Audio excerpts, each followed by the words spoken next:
আমি সৃষ্টিজীবের প্রতি লক্ষ্য করে দেখলাম, এরা নিজেকে আভিজাত্য মনে করে, এরা নিজেকে সম্মানিত মনে করে, এরা নিজেকে প্রশংসনীয় মনে করে, এরা মনে করে আমি নিজেই সম্মানিত, এরা মনে করে আমি নিজেই প্রশংসিত, এরা মনে করে আমি নিজেই আভিজাত্য। এটা তারা মনে করে। আপনি আমাকে শিখিয়েছেন, আল্লাহ তাআলা হুজুরাতে বলেছেন, ইন্না আকরামাকুম ইনদাল্লাহি আতকাকুম, নিশ্চয়ই তোমাদের মধ্যে সবচেয়ে বেশি সম্মানিত, সবচেয়ে বেশি আভিজাত্য, সবচেয়ে বেশি মর্যাদাবান ওই ব্যক্তি যেই ব্যক্তি তাকওয়াবান। করা, ইত্তেবা করা আমাদের জন্য জরুরি, অবশ্যই পালনীয় কর্তব্য। সেই প্রিয় রাসূলের প্রতি দরুদ এবং সালাম পেশ করছি, সাল্লাল্লাহু আলাইহি ওয়াসাল্লাম। আজকে এই দ্বীনি বৈঠকের ইসলামী সম্মেলনের সম্মানিত সভাপতি সাহেব, প্রধান অতিথি, বিশেষ অতিথি, আমন্ত্রিত অতিথিবৃন্দ এবং আপনারা যারা কষ্ট করে বিভিন্ন জায়গা থেকে পুরুষ এবং নারী এখানে এসে বসেছেন, আমি আপনাদের জন্য দোয়া করছি, আল্লাহ তাআলা আপনাদের উপরে কল্যাণ শান্তি বর্ষণ করুন এবং আল্লাহ তাআলা তার জান্নাতের জন্যে আপনাদের কবুল করুন এবং আপনাদের প্রত্যেকের নেক হায়াত আল্লাহ তাআলা বৃদ্ধি করে দিন। প্রথমত আপনাদের সাথে আমার জরুরি কয়েকটি কথা। তার কিছু কথা হচ্ছে, বর্তমান নেট খুললে আমার ব্যাপারে বিভিন্ন কথাবার্তা শোনা যাচ্ছে, আমার কিছু বক্তব্য নিয়ে, যদিও বা এই বক্তব্যগুলো পুরানো আগের। তার একটি কথা হচ্ছে হাফেজদের ব্যাপারে একটি ফতোয়া, যদিও বা কোরআন এবং হাদিসের আলোকে আমি দিয়েছি, সেইভাবে বলাটা আমার উচিত হয়নি। এজন্য আমি আমার এই ফতোয়া থেকে ফিরে আসছি। এবং আরেকটি কথা, সেটা হচ্ছে বর্তমান আলেমদের ভিতরে হিংসা, এটা আমি বলেছি, তবে এটার উদ্দেশ্য সমস্ত আলেম এটা নয়, যদিও বা বক্তব্যটা কাট করা। আলেমদেরকে আমি ভালোবাসি। বাংলাদেশে অনেক ভালো আলেম আছেন। ডক্টর আবু বকর জাকারিয়া হাফিজাহুল্লাহ, আমি তার সাথে চলেছি, আমি তার মধ্যে কোনোদিন অহংকার পাইনি, অনেক ভালো আলেম। ডক্টর মনজুর ইলাহি হাফিজাহুল্লাহ অনেক ভদ্র আলেম এবং অনেক আলেম আছেন ভালো, কিন্তু এক শ্রেণীর আলেম ওলামা আছেন যারা হিংসা করে আমাকে। ব্যক্তিগতভাবে আমি অনেক আক্রমণের শিকার হয়েছিলাম, তাই ওই কথাটা বলেছি। এজন্য আমি বিনীতভাবে যাদের উপরে কথাটা পড়ে গেছে, ব্যথা পেয়েছেন, আপনারা ক্ষমা সুন্দর দৃষ্টিতে দেখবেন। এবং আমার মাদ্রাসার ব্যাপারে একটি কথা বলতে গিয়ে, নাম্বারের ব্যাপারে উস্তাদদেরকে একটি কথা বলে ফেলেছি, আসলে ওইভাবে বলাটা উচিত হয়নি। আল্লাহর নবী সাল্লাল্লাহু আলাইহি ওয়াসাল্লাম বলেছেন, কুল্লু বানি আদম খাত্তাউন, প্রত্যেকটা আদম সন্তান ভুলকারী।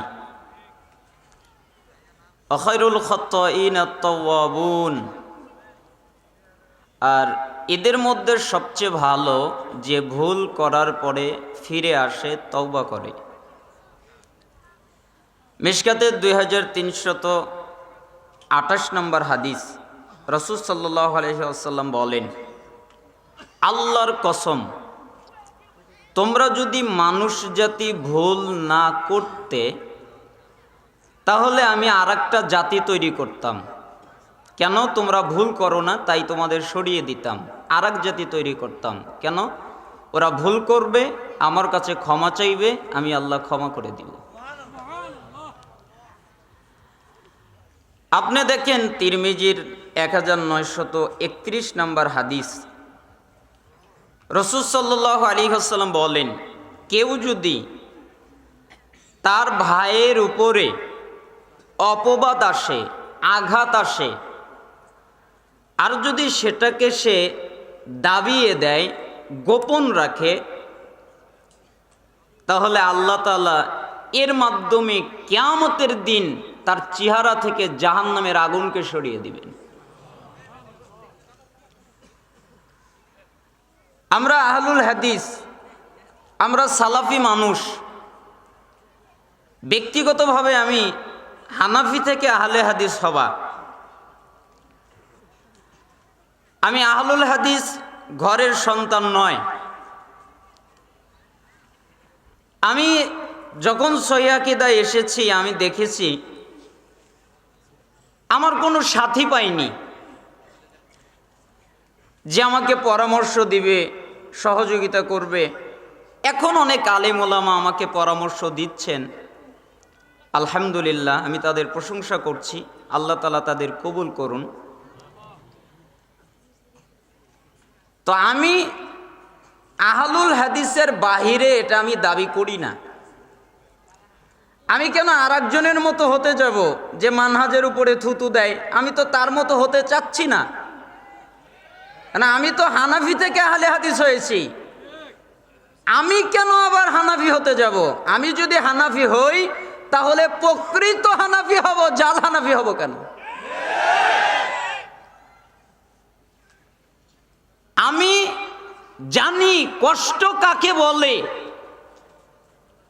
আমি জানি নির্যাতন কাকে বলে, আমি জানি জুলুম কাকে বলে। এগুলো আমি হারে হারে টের পেয়েছি, অনেক মানুষ আমার সাথে করেছে, তাই আমি ওই বক্তব্যগুলো দিয়েছি।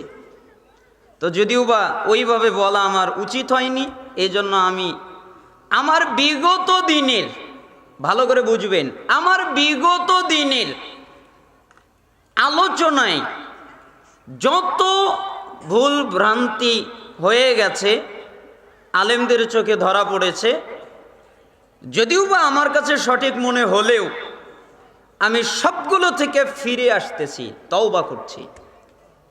আপনার কথা বুঝতে পারছেন?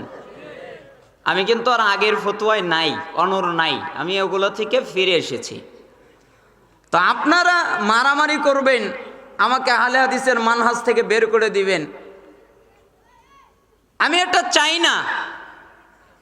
আবার আপনি বলবেন যে ভয়ে কথা বলছেন। না, আমি আপনাকে ভয় করি না, আমি কোনো মানুষকে ভয় করি না, আমি আল্লাহকে ভয় করি।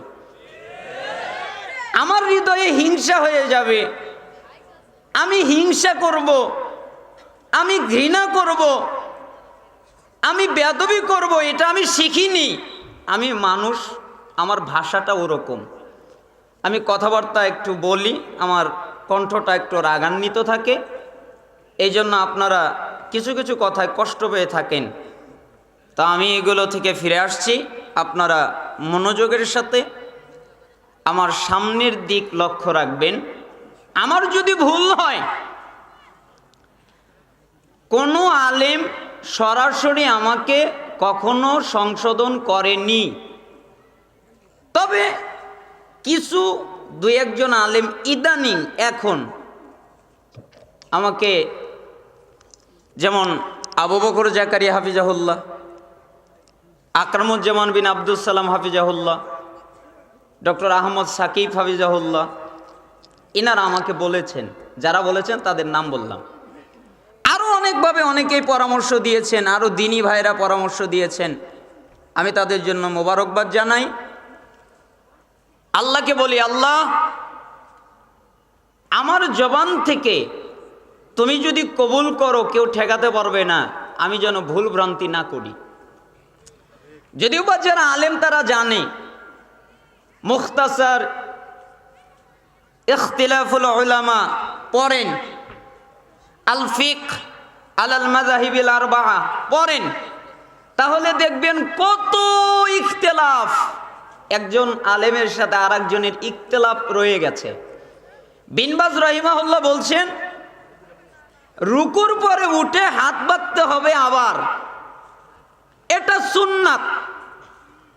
আলবানী রাহিমাহুল্লাহ বলছেন না, রুকুর পরে উঠে হাত ছেড়ে দেবে, হাত ছাড়াটা সুন্নাত, বাঁধাটা বিদাত। দুজনই তো সালাফি বড় বিদ্বান, তাই না?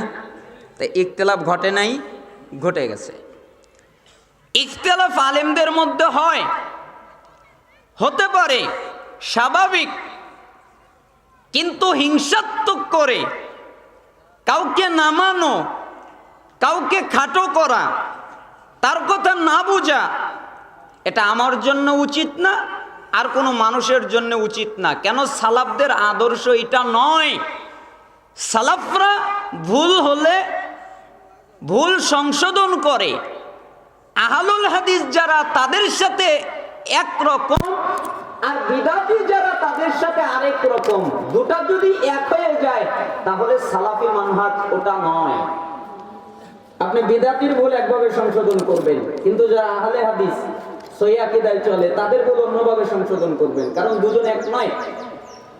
আমার আকীদায় নেই আল্লাহ সর্বত্র বিরাজমান, আমার আকীদা আল্লাহ আরশের উপরে উঠেছেন, আমার আকীদা নয় আল্লাহ নিরাকার, আমার আকীদা আল্লাহর হাত আছে, আল্লাহর পা আছে, আল্লাহর চোখ আছে, আল্লাহ কথা বলেন, আল্লাহ খুশি হন, আল্লাহ রাগান্বিত হন।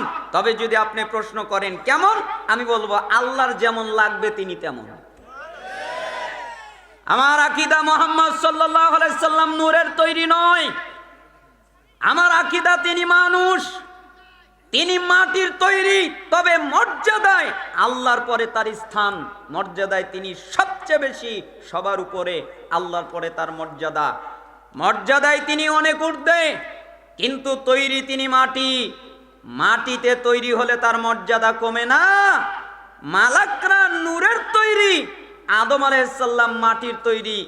মালাকদেরকে আল্লাহ তাআলা বললেন, মালাক, এ মালাইকা, তোমরা আদমকে সেজদা করো। আদম হলো মাটির তৈরি, আর মালাইকা এরা হলো নূরের তৈরি। তো মাটির তৈরি হইলে সম্মান কমে না, আল্লাহ যাকে সম্মান দেয় সেই সম্মানিত। তা আমি মুহাম্মদ সাল্লাল্লাহু আলাইহি সাল্লামকে মাটির তৈরি বলে সম্মান কমাচ্ছি না, আল্লাহ যা বলেছেন তাই। তিনি মাটি, তবে মর্যাদায় অনেক ঊর্ধ্বে। আমার আকীদা আহলুল হাদিসদের যে আকীদা, আমার মানহাজ আহলুল হাদিসদের যেই মানহাজ, ভুল ভ্রান্তি হয়ে যেতে পারে। কেন? আমি মানুষ, আমি মানুষ, আমার ভুল ভ্রান্তি হয়ে যেতে পারে। আমার কথাবার্তায়, চালচলনে, আচার আচরণে ভুল ভ্রান্তি হতে পারে। আমার বাবা আদম আলাইহিস সালাম তিনি ভুল করেছেন, আমরা যে ভুল করব না এমনটা নয়, প্রত্যেকেই ভুল করে। এজন্য আমি বলবো নিজেকে নিয়ে ব্যস্ত হন, আরেকজনের নিয়ে ব্যস্ত হয়েন না। কেন? আরেকজনের জিজ্ঞাসা আল্লাহ আপনাকে করবে না, আপনার জিজ্ঞাসাই আল্লাহ আপনাকে করবে। অতএব আমি আহলুল হাদিস আন্দোলনকে ভালোবাসি, জমিয়াতে আহলে হাদিস তাদেরকেও ভালোবাসি। আমার দুইটা চোখ, একটা চোখ আমি মনে করি আহলে হাদিস আন্দোলন, আরেকটা চোখ মনে করি জমিয়াতে আহলে হাদিস। আমি ফাটল পছন্দ করি না, আমি বিভক্তি পছন্দ করি না, আমি এক চোখকে নষ্ট করে আর এক চোখ দিয়ে দেখতে চাই না। আমি দুটাকেই আমার কলিজা দিয়ে ভালোবাসি, আল্লাহে, আল্লাহর কসম করে বলছি। আমার হৃদয়ে তাদের প্রতি কোনো বিদ্বেষ নেই, আমি তাদের প্রতি বিদ্বেষ করি না, আমি তাদের কিতাব পড়ি, আমি তাদের কাছ থেকে ইলম নেই, আমি তাদের বই পড়ি। আপনারা আমার বাড়িতে আসেন, দেখেন আমি তাদের কিতাবাদি পড়ি, তাদের কাছ থেকে ইলম নেই, আমি সালাফি বিদ্বানদের কাছ থেকে ইলম নেই, আলেমদের সাহচর্যে থাকার চেষ্টা করি। যাই হোক, কথাবার্তা বলছিলাম, যদি এর মধ্যে আপনারা ব্যথা পেয়ে থাকেন তাহলে আমাকে ক্ষমা সুন্দর দৃষ্টিতে দেখবেন। আল্লাহ সুবহানাহু ওয়া তাআলা আপনাদেরকে কবুল করুন।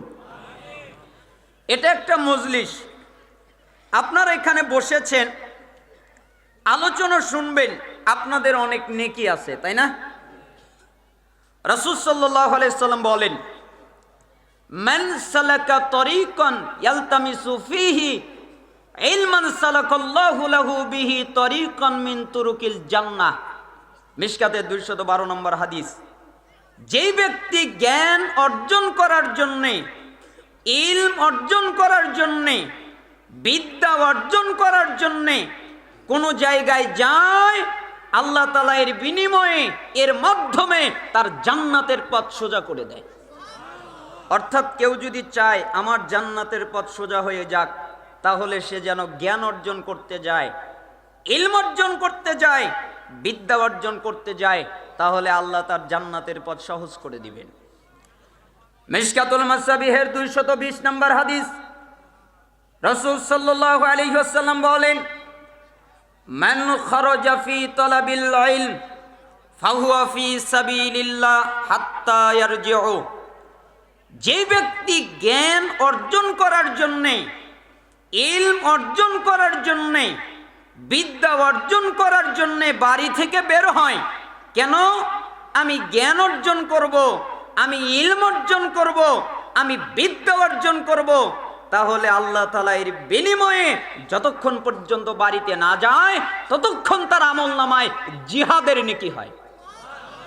আল্লাহর পথে থাকলে, আল্লাহর পথে যুদ্ধ করলে যেই নেকি হয়, আল্লাহ তাআলা ওই নেকি তাকে দান করেন। মুজামুল কাবির একটা নুসখায় 639 নম্বর হাদিস, আরেকটি নুসখায় 641 নম্বর হাদিস, সনদ সহিহ।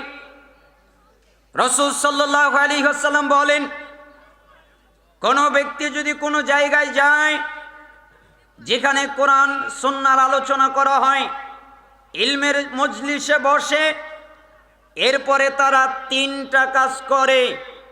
1, বসে। 2, মনোযোগ দিয়ে আলোচনা শোনে। 3, শেষ পর্যন্ত থাকে। বসে, মনোযোগ দেয়, বাদাম খায় না, বুট খায় না, কালাই খায় না, মনোযোগ দিয়ে সে বসে, মনোযোগ দিয়ে আলোচনা শোনে এবং শেষ পর্যন্ত থাকে। আল্লাহ তাআলা বলেন, নবী জি আপনি বলেন, কি বলবো? কদ গফরাল্লাহু লাকুম যুনুবাকুম, আমি তাদের অতীত জীবনের যত পাপ আছে সবগুলো মাফ করে দিয়েছি। অতীত জীবনের কোনো পাপ নেই। আপনি আরো বলেন, কি বলবো? ওয়া বুদ্দিলাত সাইয়্যাতিকুম হাসানাত, আমি তাদের পাপকে, আমি তাদের গুনাহকে, আমি তাদের অপরাধকে নেকিতে পরিবর্তন করে দিয়েছি। পাপ নেকি, ও সারা জীবন যত পাপ করেছে, যত অন্যায় করেছে, এখন যদি কোনো দ্বীনি মজলিসে ইখলাসের সাথে, আন্তরিকতার সাথে ইলম অর্জন করার জন্য বসে, তাহলে পূর্বের যত গুনাহ আছে আমি আল্লাহ মাফ করে দিব এবং তাদের সমস্ত গুনাহকে আমি আল্লাহ নেকি বানিয়ে দিব। এটা আপনি বলেন। তো এই ফজিলত তো আমাদের দরকার, দরকার না? আল্লাহ সুবহানাহু ওয়া তাআলা আপনাদের নেওয়ার তৌফিক দান করুন। সম্মানিত মানুষ যারা আছেন তারা চেয়ারে বসে যাবেন। সবাই আপনারা সম্মানিত। বলছিলাম, আমি আমার খুতবায় একটি আয়াত পাঠ করেছি যেখানে আল্লাহ তাআলা বলেন, ওয়ামা আতাকুমুর রাসূলু ফাখুযুহু, রাসূল তোমাদের যা দেয় তোমরা তা নেও। তার মানে রাসূল যা দেবেন তা নিবে। ওয়ামা নাহাকুম আনহু ফান্তাহু, রাসূল তোমাদেরকে যা থেকে নিষেধ করেন তা থেকে তোমরা বিরত হও। তার মানে আল্লাহ যা দেবেন তা, আল্লাহর নবী যা দেবেন তা নিবে। আল্লাহর নবী যা ত্যাগ করতে বলবেন তা ত্যাগ করবে। ওয়াত্তাকুল্লাহ, এ ব্যাপারে আল্লাহকে ভয় করো। ইন্নাল্লাহ শাদীদুল ইকাব, নিশ্চয়ই আল্লাহ শাস্তি দানে কঠিন কঠোর। আল্লাহ শুধু দয়া করতে পারেন এমনটা নয়, আল্লাহ দয়া করতে পারেন, আল্লাহ মায়া করতে পারেন, আল্লাহ ক্ষমা করতে পারেন, আল্লাহ মাফ করে দিতে পারেন, তবে আল্লাহ শাস্তিও দিতে পারেন। আল্লাহর শাস্তি অনেক কঠিন, আল্লাহ কঠিন শাস্তিও দিতে পারেন। অতএব আল্লাহর শাস্তিকে ভয় করে আল্লাহর নবী যা বলে তা মানো, আল্লাহর নবী যা ত্যাগ করতে বলে তা ত্যাগ করো। তা আপনারা কি মানবেন? রাজি আছেন সবাই? আমি সহ আমিও মানব, আপনারাও মানবেন। আল্লাহ তাআলা বলেন সূরা আহজাবের 36 নম্বর আয়াত, ওয়ামা কানা লিমুমিনি ওয়ালা মুমিনাতিন ইযা কাদাল্লাহু ওয়া রাসূলুহু আমরান আইয়াকুনা লাহুমুল খিয়ারাতু মিন আমরিহিম ওয়া মান ইয়াসিল্লাহু ওয়া রাসূলুহু ফাকাদ দাল্লা দালালাম মুবিনা।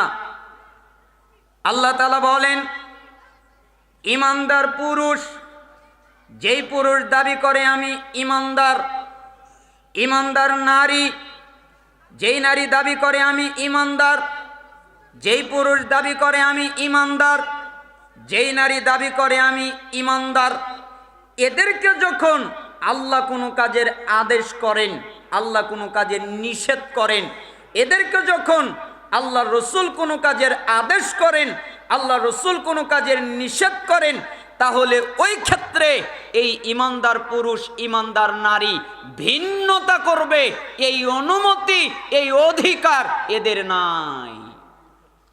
মানে আপনার মন মতো চলবেন এই অধিকার নাই। আপনি ইচ্ছা করলে সুদ খেতে পারবেন, এটা পারবেন না।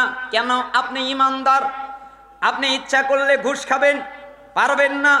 কেন? আপনি ইমানদার। আপনি ইচ্ছা করলে জিনা করবেন, আপনি পারবেন না। কেন? আপনি ইমানদার। ইমানদার পুরুষ ইমানদার নারী আল্লাহ এবং রসুল যা বলেন তাই পালন করে, অন্যতা করতে পারে না। অন্যতা করার অনুমতি তাদের নাই। ইমানদার দেখবেন, আপনারা তো ইমানদার, তাই না? সন্দেহ আছে? ইমানদার না হলে কি মাহফিলে আসতেন? কথা বলছেন না। আপনারা ইমানদার না? ইমানদার। ইমানদার দেখেই তো কোরআন সুন্নাহর আলোচনা শুনতে এসেছেন। সাহাবীরাও ইমানদার, তাই না? কোনো সন্দেহ নাই। সাহাবীরা কেমন ইমানদার আর কেমন আনুগত্যশীল ছিলেন আপনাকে একটু বোঝাই। সাহাবীরা মদ পান করতেন, কিছু সাহাবী। কেন? মদের আয়াত, মদ হারাম এই মর্মে যতক্ষণ পর্যন্ত আয়াত নাজিল হয় নাই ততক্ষণ কিছু সাহাবী মদ পান করতেন। এই ইতিহাস তো আপনারা জানেন, তাই না?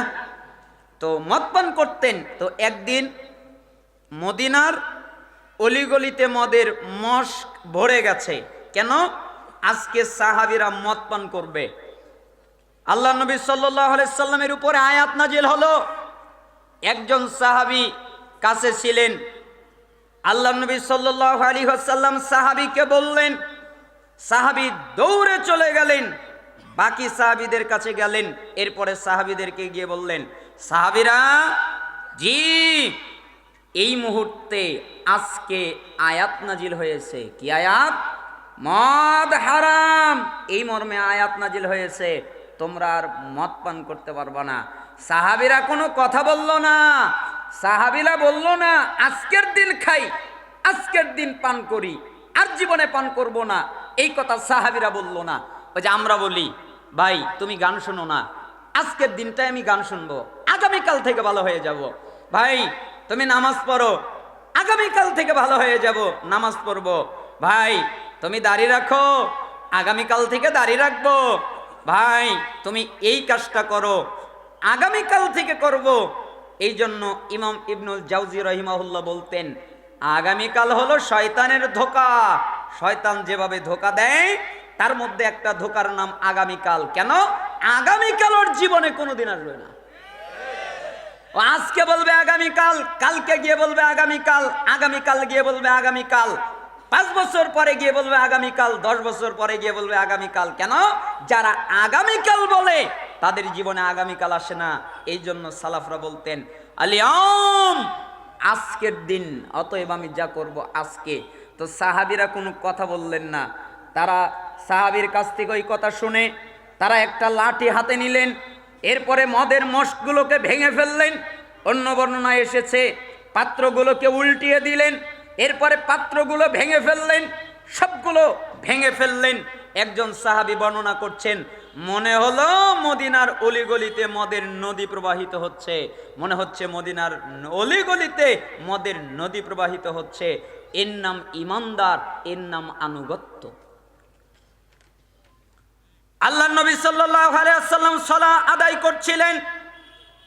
সালাত আদায় করার সময় ফেরেশতা মালাক জিবরাইল আমিন আল্লাহর নবী সাল্লাল্লাহু আলাইহি ওয়াসাল্লামের কাছে আসলেন। এরপরে বললেন, হে আল্লাহর নবী, জি আপনার জুতায় ময়লা, আপনি জুতাটা খুলে ফেলেন, আপনার জুতায় আবর্জনা। আল্লাহ রাসূল সাল্লাল্লাহু আলাইহি সাল্লাম জুতা খুলে ফেললেন।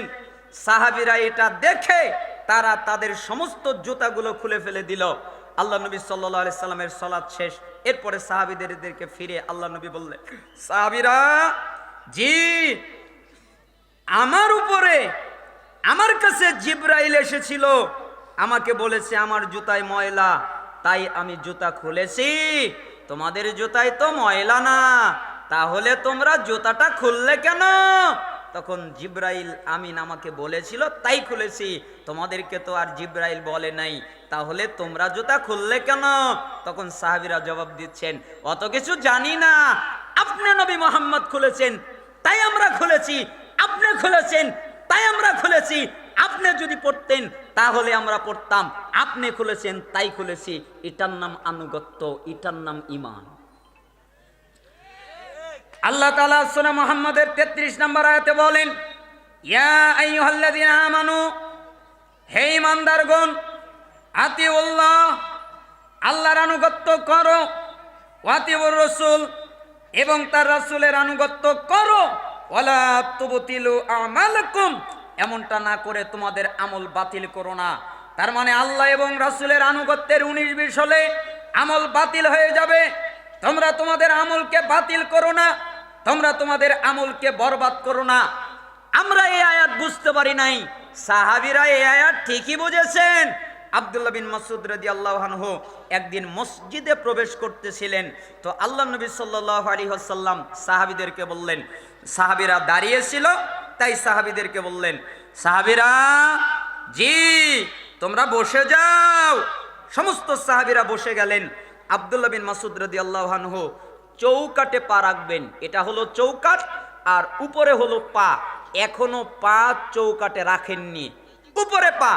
যখন আল্লাহ নবী সাল্লাল্লাহু আলাইহি সাল্লাম বলেছেন তোমরা বসে যাও, তখন আব্দুল্লাহ বিন মাসউদ রাদিয়াল্লাহু আনহু চৌকাটে আর পা রাখেনি, তার পাটা সরিয়ে বাহিরে তিনি পা রেখে চৌকাটের বাহিরেই বসে গেছেন। কোথায় বসে গেছেন? বাহিরে, আর ভিতরে যায়নি। আর এক বর্ণনায় এসেছে আল্লাহ নবী সাল্লাল্লাহু আলাইহি সাল্লাম এরপরে লক্ষ্য করলেন আব্দুল্লাহ বিন মাসউদ বসে আছেন। আব্দুল্লাহ, জি, আরে তুমি বাহিরে বসলে কেন? ওঠো, ভিতরে আসো। আব্দুল্লাহ বিন মাসউদ রাদিয়াল্লাহু আনহু জবাব দিলেন, হে আল্লাহর নবী, আমি আয়াত পড়েছি, আল্লাহ তাআলা বলেছেন আল্লাহকে মানো, তার রাসূলকে মানো, তোমাদের আমল বাতিল করো না। আমি আব্দুল্লাহ বিন মাসউদ মনে করেছি আপনি বসতে বলেছেন, আমি আব্দুল্লাহ যদি আমার এক কদম সামনের দিকে অগ্রসর করি তাহলে আমার আমল বাতিল হয়ে যাবে, এই ভয়ে আমি আব্দুল্লাহ মসজিদে প্রবেশই করি নাই, আমি বাহিরেই বসে গেছি। এটার নাম আনুগত্য, এটার নাম ইত্তেবা, এটার নাম ঈমান। কথা বুঝতে পেরেছেন? তাহলে আল্লাহ তাআলা বলছেন ঈমানদার পুরুষ আর নারী এদেরকে যখন আল্লাহ এবং রাসূল কোনো কাজের আদেশ করেন তখন তারা তা পালন করেন। তো আপনারা পালন করবেন, রাজি আছেন তো সবাই? আল্লাহ তাআলা কবুল করুন। আমি আপনাদেরকে 3-4টা নসিহত ওসিয়াত করব।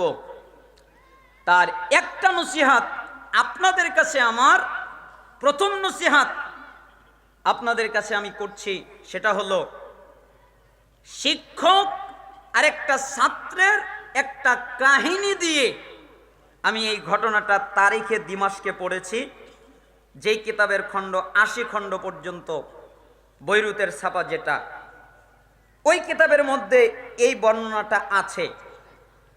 একটা শিক্ষক আর একটা ছাত্র, এই দুজনের মধ্যে কথোপকথন হচ্ছে। কি কথোপকথন?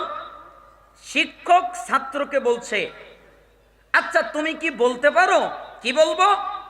কতদিন যাবত আমার সাথে লেগে আছো, আমার সান্নিধ্যে আছো, আমার কাছ থেকে ইলম অর্জন করছো, আমার কাছ থেকে জ্ঞান অর্জন করছো, এটা কি তুমি বলতে পারো? জি আমি বলতে পারি। তাহলে বলো তো 33 বছর। কয় বছর? 33 বছর। 33 বছর ধরে আমি আপনার সাহচর্যে আছি, আপনার কাছে আছি, আপনার কাছে ইলম অর্জন করতেছি, এখনো যাইনি, 33 বছর হয়ে গেল। তো শিক্ষক ছাত্রকে বলছে, আচ্ছা তুমি কি বলতে পারো? কি বলবো? জাননি আপনি আমাকে সত্য বলা শিখিয়েছেন, অতএব আমি মিথ্যা বলতে পারবো না, আমি সত্য কথা বলবো।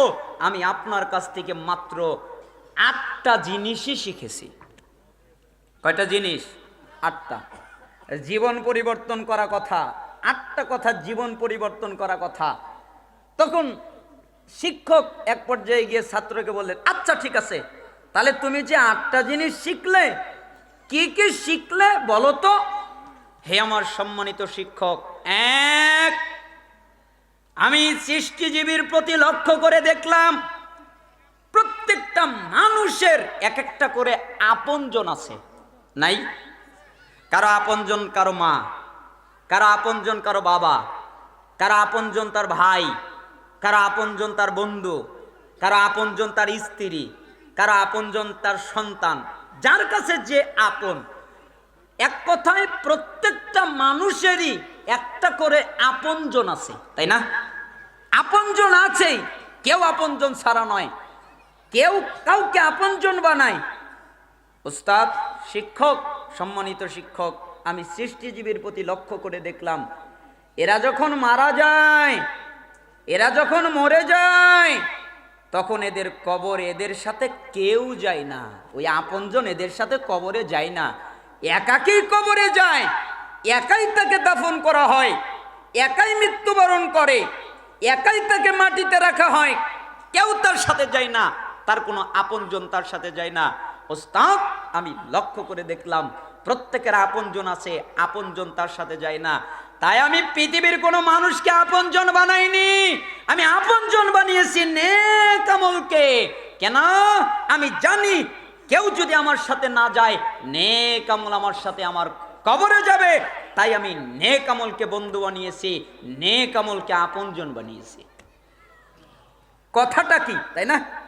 শিক্ষক এই এক কথাই কেঁদে দিয়েছে, মানে আর দ্বিতীয় কথা বলতে হয়নি।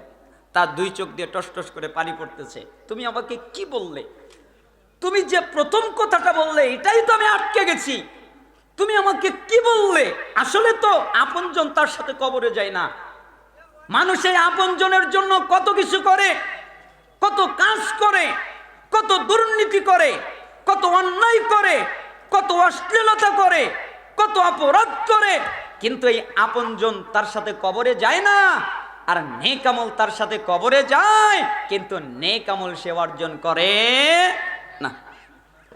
2, আমি সৃষ্টিজীবীর প্রতি লক্ষ্য করে দেখলাম আপনি আমাকে শিখিয়েছেন, আপনি আমাকে শিখিয়েছেন মানে সূরা নাজিয়াত 40-41 নম্বর আয়াত আপনি আমাকে শিখিয়েছেন, আপনার কাছ থেকে শিখেছি। ওয়া আম্মা মান খাফা মাকামা রাব্বিহি ওয়া নাহান নাফসা আনিল হাওয়া ফাইন্নাল জান্নাতা হিয়াল মাওয়া। যেই ব্যক্তি আল্লাহর সামনে দাঁড়াতে ভয় করে, যে আমাকে আমার রবের সামনে দাঁড়াতে হবে, আমার রবের সামনে আমাকে দাঁড়াতে হবে, এই ভয় যে করে, ভয় মানে আমাদের তো ভিতরে ভয়ই নাই, তাই না? আমরা যে ভয় করতে হয় এটা তো আমরা মানে অনেকেই মেরে ফেলেছি, কিছু মানুষের ভিতরে হয়তো আছে, কিন্তু অধিকাংশ মানুষের মধ্যে আল্লাহর প্রতি ভয়, আল্লাহর সামনে দাঁড়াতে হবে, এই ভয় অন্তরের ভিতরে পাওয়া যায় না। সাহাবীরা কিরকম ভয় করতেন? মায়েজ বিন মালিক, আপনারা তো সবাই জানেন, মুসলিমের হাদিস। মায়েজ বিন মালিক রাদিয়াল্লাহু আনহু একদিন আল্লাহ নবী সাল্লাল্লাহু আলাইহি সাল্লামের কাছে আসলেন। আসার পরে বললেন, হে আল্লাহর নবী, জি আপনি আমাকে পবিত্র করেন। পবিত্র করা মানে আপনি আমাকে হত্যা করেন, মৃত্যুদণ্ড দেন, আমার বিচার করেন, আমাকে পবিত্র করেন। যাও আল্লাহর কাছে মাপ চাও, আল্লাহ মাফ করে দিবে। মাইজ বিন মালিক চলে যাচ্ছে, আবার ফিরে আসছে। আল্লাহ নবী, জি আপনি আমাকে পবিত্র করেন। আরে যাও আল্লাহর কাছে মাপ চাও, আল্লাহ মাফ করে দিবে। চলে গেল। কিছুক্ষণ পরে আবার চলে আসলেন। আল্লাহ নবী, আপনি আমাকে পবিত্র করেন। আরে যাও আল্লাহর কাছে মাপ চাও, আল্লাহ তোমাকে মাফ করে দিবেন। চলে গেলেন। চতুর্থবার আবার আসলেন। আল্লাহ নবী, আপনি আমাকে পবিত্র করেন না, আপনি আমাকে পবিত্র করেন। এরপরে আল্লাহ নবী সাল্লাল্লাহু আলাইহি সাল্লাম বললেন, এই ও কি পাগল? ও কি পাগল? আমার কথা বোঝে না? ওর কি বিবেক হারিয়ে গেছে যে আমার কথা বুঝতে পারে না? ওর কি জ্ঞান নেই, বিবেক নেই যে আমার কথা বুঝতে পারে না? ও কি পাগল? সাহাবীরা বললেন, হে আল্লাহর নবী, ও পাগল নয়। আচ্ছা তাহলে কি ও মদ পান করেছে? আমার কথা বুঝতে পারে না? আমি বলতেছি যাও, যত পাপ করেছো আল্লাহর কাছে মাপ চাও, আল্লাহ তোমাকে মাফ করে দিবে। আর বারবার খালি আমাকে বলছে পবিত্র করো, পবিত্র করো। তো ওর কি মদ পান করেছে? একজন সাহাবী গিয়ে মুখের সামনে নাক ধরলেন। এরপরে বললেন, জি না, মদ পান করেনি। আচ্ছা তাহলে বলো কি হয়েছে? আল্লাহর নবী, মানুষ যেটা বৈধভাবে করে আমি এটা অবৈধভাবে করেছি, তার মানে জিনা করেছি। তুমি যদি আমাকে না বলতে তাহলে কতই না ভালো হতো। এটা আবার আরেক বর্ণনায় আছে। আল্লাহ নবী সাল্লাল্লাহু আলাইহি সাল্লাম সাহাবীদেরকে বললেন, তাকে মাটিতে খোঁড়ো, মাটির ভিতরে দাফন করো, তার কল্লাটা বের করে রাখো, এরপরে তোমরা পাথর মেরে তাকে হত্যা করো। তো সাহাবীরা তাই করলেন, পাথর মেরে তাকে হত্যা করা হলো। এক পর্যায়ে কিছু রক্ত কিছু সাহাবীর গায়ে এসে লেগে গেল মুখে। তো একজন সাহাবী অভিশাপ করে ফেললেন। সঙ্গে সঙ্গে আল্লাহ নবী সাল্লাল্লাহু আলাইহি সাল্লাম বললেন, এই সাহাবী, তুমি জানো মাইজ বিন মালিক যেই তওবা করেছে, এই তওবা যদি আমার সমস্ত উম্মতের মধ্যে বিলিয়ে দেওয়া হয় তাহলে সমস্ত উম্মতের জন্য এই এক তওবাই যথেষ্ট। এটা হলো আল্লাহর ভয়, আল্লাহকে ভয় করে। আর আমাদের দেশের এক শ্রেণীর লোক বলে কি জানেন, যে মুহাম্মদ সাল্লাল্লাহু আলাইহি সাল্লাম এ হলো রক্ত পিপাসু, এ জিহাদ করে, এ জিহাদ করে, এ রক্ত পিপাসু। আরে মুহাম্মদ সাল্লাল্লাহু আলাইহি সাল্লাম যদি রক্ত পিপাসু হতেন তাহলে 4 বার তাকে ফিরিয়ে দিতেন না। আপনি গামেদি মহিলার ব্যাপারে কি করবেন? গামেদি মহিলা মানে আল্লাহ নবী সাল্লাল্লাহু আলাইহি সাল্লামের কাছে আসলেন। আসার পরে বললেন, হে আল্লাহর নবী, বলো আমি জিনা করেছি, আপনি আমাকে পবিত্র করেন। যাও না, আপনি আমাকে পবিত্র করেন, যাও আল্লাহর কাছে মাফ চাও, আল্লাহ তোমাকে মাফ করে দিবেন। তখন ওই গামেদি মহিলা বলছেন, ও মাইজ বিন মালিককে যেভাবে ফিরিয়ে দিয়েছেন আমাকে ওইভাবে ফিরিয়ে দেবেন না? মাইজ বিন মালিককে যেভাবে ফিরিয়ে দিয়েছেন আমাকে ওইভাবে ফিরিয়ে দিবেন না? আচ্ছা বলো তুমি কি হয়েছে? আমি জিনা করে ফেলেছি, আমি এখন গর্ভবতী। আচ্ছা ঠিক আছে, যাও, চলে যাও, তোমার যেদিন সন্তান ভূমিষ্ঠ হবে ওই দিন তুমি আমার কাছে আসিও। তখন ওই মহিলাটা চলে গেল, সন্তান প্রসব হয়ে গেল। এরপরে সন্তানকে কোলে করে মুহাম্মদ সাল্লাল্লাহু আলাইহি সাল্লামের কাছে আসলেন। আল্লাহর নবী, জি এই যে দেখেন আমার সন্তান, এই যে দেখেন আপনি আমার সন্তান, আপনি আমাকে পবিত্র করেন। তোমার সন্তান তো দুধ খায় তাই না? জি। আচ্ছা যাও, 2 বছর তুমি তোমার সন্তানকে দুধ পান করাও, তারপরে তুমি আমার কাছে আসিও। চলে গেল। 2 বছর দুধ পান করানোর পরে মুহাম্মদ সাল্লাল্লাহু আলাইহি সাল্লাম যেন বিশ্বাস করেন, এই জন্য ওই বাচ্চার হাতে একটা রুটি দিয়েছেন। রুটি দিয়ে মুহাম্মদ সাল্লাল্লাহু আলাইহি সাল্লামের কাছে এসে বলতেছেন, এই দেখেন আমার বাচ্চা দুধ খায় না, এখন শক্ত খাবার খেতে পারে, আপনি আমাকে এখন পবিত্র করেন। এরপরে আল্লাহ নবী সাল্লাল্লাহু আলাইহি সাল্লাম সাহাবীদেরকে বললেন, তাকে গাড়ো, এরপরে তাকে পাথর মেরে হত্যা করো। তো একটু রক্ত এসে খালিদ বিন ওয়ালিদ তার মুখে লেগে গেল, এই জন্য তিনি অভিশাপ করলেন। রাসূল সাল্লাল্লাহু আলাইহি সাল্লাম বললেন, শোনো, এই মহিলা যে তওবা করেছে, একটা খেয়ানতকারী যদি এই তওবা করে তাহলে তাকেও মাফ করে দেওয়া হবে। তুমি কি মনে করছো? আরে মুহাম্মদ সাল্লাল্লাহু আলাইহি সাল্লাম যদি রক্ত পিপাসু হতেন তাহলে ওই মহিলাকে ফিরিয়ে দিতেন না, ওই মহিলাকে বারবার ফিরিয়ে দিতেন না। আর মহিলাও আল্লাহকে ভয় করে ইচ্ছা করলে পালিয়ে যেতে পারত, ইচ্ছা করলে কোনো জায়গায় চলে যেতে পারত। একজন মুহাদ্দিস টিকা লিখতে গিয়ে বলতেছেন যে আল্লাহর নবী তাকে বারবার পাঠিয়ে দিলেন, তার মানে সে যেন দূরে কোথাও চলে যায়। কিন্তু মহিলা তো আল্লাহকে ভয় করে, তার হৃদয়ের ভিতরে আল্লাহর ভয়, তাই তিনি নিজে মৃত্যুবরণ করতে চাচ্ছে, নিজে মরতে চাচ্ছে, কিন্তু তাও তিনি পবিত্র হতে চাচ্ছে। এটার নাম আল্লাহর ভয়। আপনি কি বুঝবেন আল্লাহর ভয় কাকে বলে? সাহাবীদের কাছ থেকে শিখতে হয়। এটা হলো আল্লাহর ভয়। তারা মৃত্যুকে পরোয়া করেনি, কিন্তু তারা পবিত্র হতে চেয়েছেন। এরা হলো সাহাবায়ে কেরাম। অতএব আমি আপনাকে বলতেছিলাম কোরআনের আয়াত, ওই ছাত্র বলতেছিলেন আপনি আমাকে শিখিয়েছেন আল্লাহর সামনে দাঁড়াতে ভয় করো, আমাকে আমার রবের সামনে একদিন দাঁড়াতে হবে। আর নিজের প্রবৃত্তি যা বলে, নিজের মন যা বলে, এটা থেকে বেঁচে থাকো। মন মতো চলো না, প্রবৃত্তির মতো চলো না। এইগুলো থেকে যদি বেঁচে থাকো, ফা ইন্নাল জান্নাতা হিয়াল মাওয়া, তোমার একমাত্র ঠিকানা জান্নাত। জান্নাত ছাড়া কিচ্ছু না। ঠিকানাটার নাম কি? জান্নাত। কয়টা কাজ করলে? দুইটা কাজ। এক, আল্লাহর সামনে দাঁড়াতে হবে, এই ভয়। দুই, আমার মন যা বলে তা না করা। মন বলে জিনাকর করব না, মন বলে সুদকা খাবো না, মন বলে ঘুষকা খাবো না, মন বলে দুর্নীতিকর করব না, মন বলে অপরাধকর করব না। মন যা বলে তার উল্টাটা করব। কেন? মন মতো চলে যে বিপদে পড়ে সে, মন মতো চলে না যে বিপদে পড়ে না সে। অতএব আপনি আপনার মন মতো চলবেন না, মনের উল্টাটা করবেন, নফসের উল্টাটা করবেন, তাহলে জান্নাত আপনার ঠিকানা। সূরা নাজিয়াত 40-41 নম্বর আয়াত। এইটা আমি আপনার কাছ থেকে শিখেছি। তাই আমি আল্লাহর সামনে দাঁড়াতে ভয় পাই যে আমাকে আমার রবের সামনে দাঁড়াতে হবে। তাই আমার মন যা বলে। এটা হলো 2 নাম্বার আমি আপনার কাছ থেকে শিখেছি। সম্মানিত শিক্ষক 3, আমি আপনার কাছ থেকে শিখেছি প্রত্যেকটা মানুষের দামি বস্তু আছে যেগুলো দামি জায়গায় রাখে। নাই? আপনাদের দামি দামি বস্তু নাই? দামি বস্তু কি? টাকা। দামি বস্তু কি? স্বর্ণ। দামি বস্তু কি? দলিল। আরো কত কিছু দামি বস্তু আছে, প্রত্যেকেরই আছে। আর দামি বস্তু দামি জায়গায় রাখে, তাই না? ব্যাংকে রাখে, আলমারিতে রাখে, বাক্সতে রাখে, তালা মেরে রাখে, দামি জায়গায় যাতে হারিয়ে না যায়। অতএব আপনি আমাকে শিখিয়েছেন, আল্লাহ তাআলা বলেছেন মা ইনদাকুম ইয়ানফাদু ওয়া মা ইনদাল্লাহি বাকিন, তোমাদের কাছে যা আছে তা শেষ হয়ে যাবে, তা নিঃশেষ হয়ে যাবে। আল্লাহর কাছে যা আছে তা ফুরাবে না। আমার কাছে যখন দামি জিনিস আসে তখন আমি আল্লাহর কাছে পাঠিয়ে দেই। কেন? আমি জানি সবচেয়ে দামি জায়গা আল্লাহর কাছে। অতএব আমার মালিকানায় যা আছে আমি ওটা আল্লাহর কাছে দিয়ে দেই।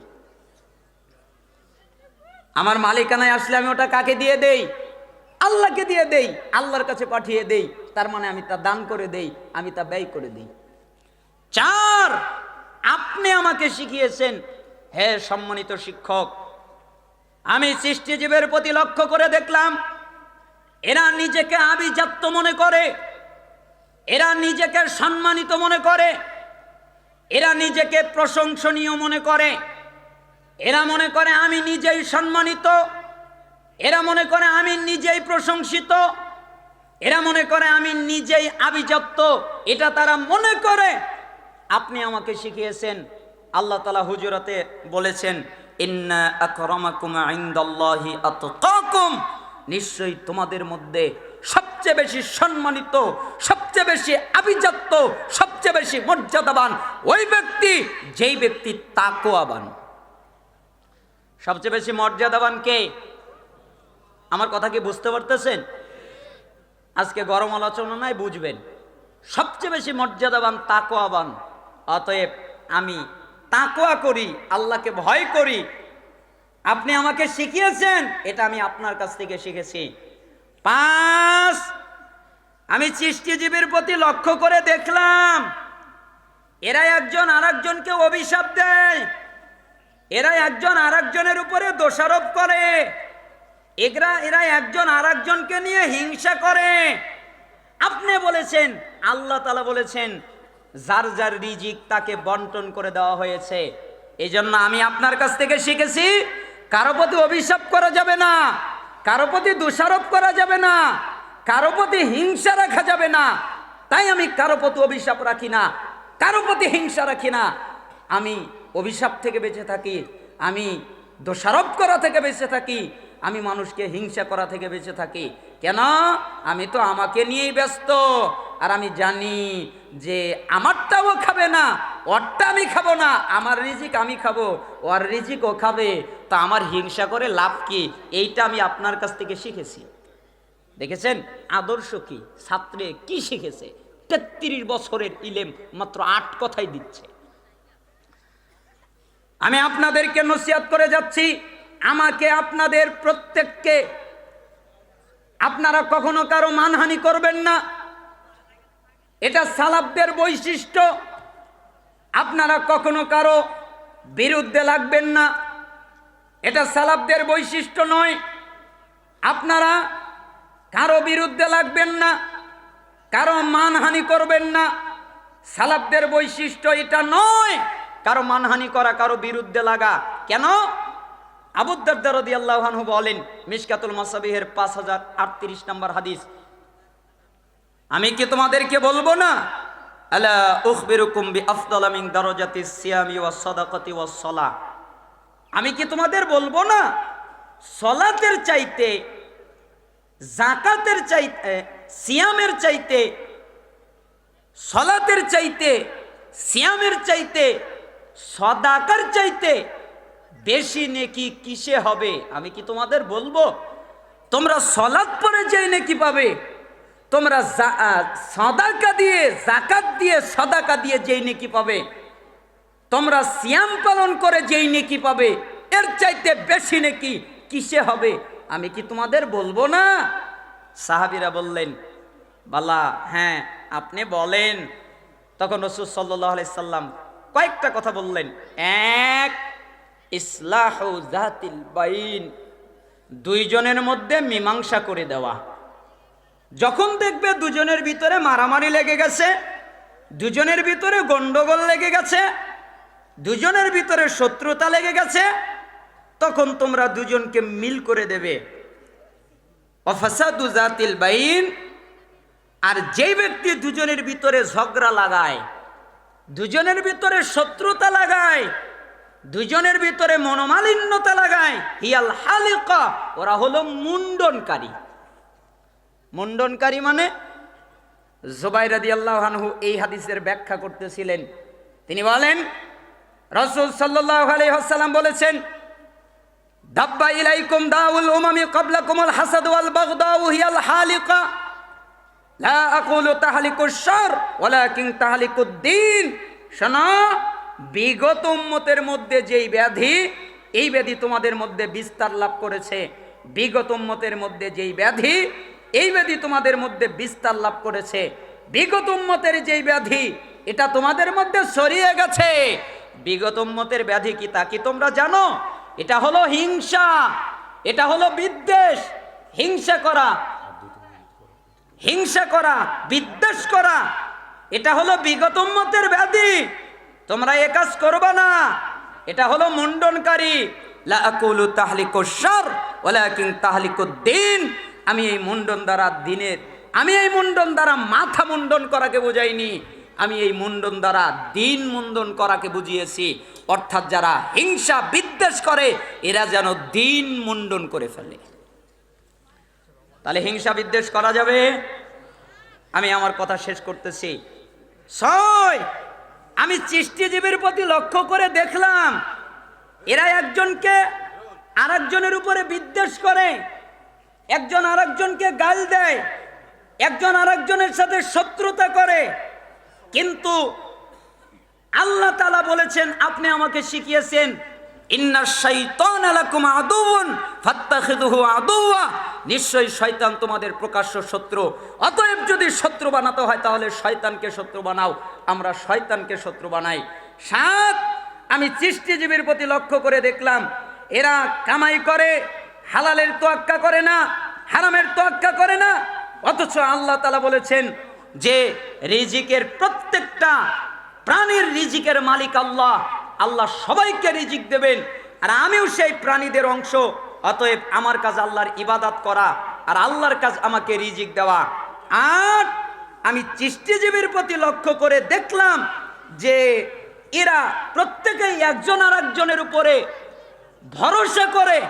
কিন্তু আমি আল্লাহকে বলতে শুনেছি, আপনি আমাকে শিখিয়েছেন ওয়া ইয়াতাওয়াক্কাল আলাল্লাহ ফাহুয়া হাসবুহু, যেই ব্যক্তি আল্লাহর উপরে ভরসা করে আল্লাহই তার জন্য যথেষ্ট। মনে থাকবে না 8টা কথা? এক বাক্যে বলে আমি নেমে যাচ্ছি। 1, নেক আমলকে বন্ধু বানাবেন। 2, আল্লাহর সামনে দাঁড়াতে ভয় করবেন, প্রবৃত্তির আনুগত্য করবেন না। 3, দামি জিনিস আল্লাহর কাছে দান করবেন, ব্যয় করবেন। 4, আপনি সম্মানিত তখন হবেন যখন তাকওয়াবান হবেন। 5, আপনি কখনো কাউকে অভিশাপ দিবেন না, হিংসা করবেন না।